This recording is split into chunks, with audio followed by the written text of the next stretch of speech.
polished with narrower stripes and a smaller size characterize this species. His name will be Sua, a Thai word that means tiger. Without warning, an enemy pounces on Sua. The second tiger, Pang, is none other than the brother of the former. The two animals continue to play, unaware that they are just under the tree that Talum the gibbon has made the center of his kingdom.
At times, the two tigers, becoming dangerous, believe that the storm is over and take to their games again, but Talum will not give up.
Worn out, Pang and Sua finally leave Talum's territory.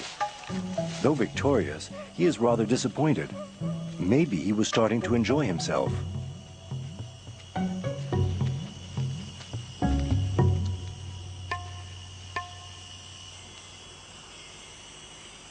There was a time when the more than 30-meter-high teak, the king of trees, dominated the entire Thai landscape. Its imputrescible qualities was much sought after and led to its reduced presence in today's more varied forests, where in this season butterflies still